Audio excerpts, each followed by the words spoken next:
Today I am absolutely delighted to be honouring John Taylor Gatto, celebrating the life of a man who was recognised by, where did he get his awards from? Multiple places. I think, if I'm not mistaken, it might have been like was it the New York Times? Excuse me, but he received many awards for his work, his contribution to the realm of education, and that's quite interesting because he was an ardent opponent of the educational structure.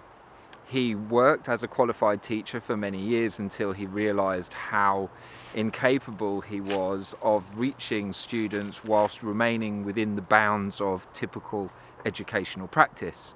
And he was someone that honoured the autonomy of learners and wished for them to do the best in their life. And I took a great deal of inspiration for him in how I approached education.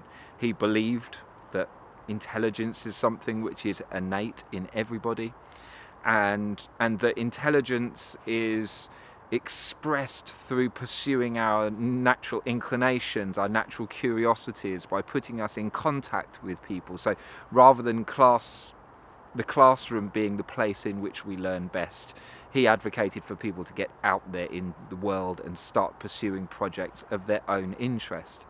One of the lovely anecdotes that I took from him whilst he was still alive was a story of a student of his that was really into swimming, and he suggested doing a project. They lived in New York, where the student would go round and visit all of the swimming pools in the New York district and write a report on it, how big it was, what the facilities were like.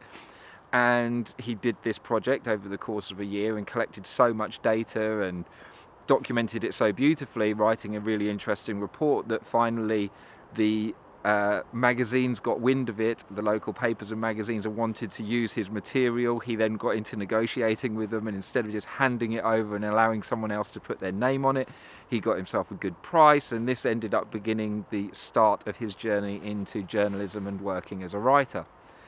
And there are so many anecdotes like this from students that he supported. He would write notes to say that students were in school when actually they were out doing things for their own personal projects. He used to insist that people did voluntary work when they were with him.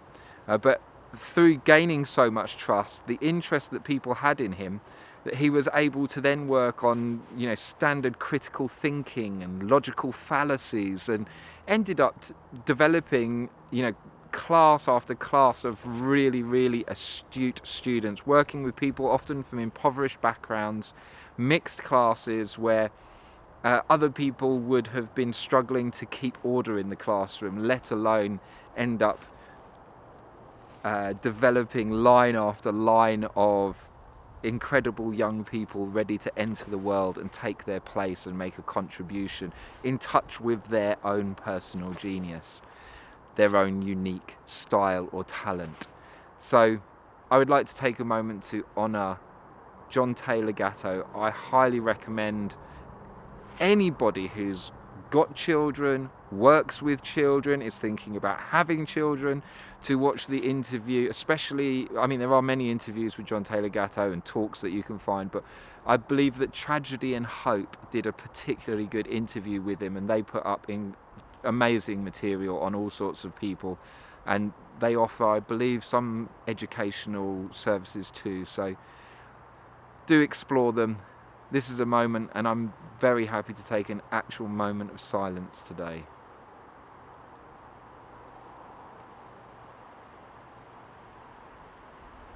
To really give thanks and honour this man, John Taylor Gatto.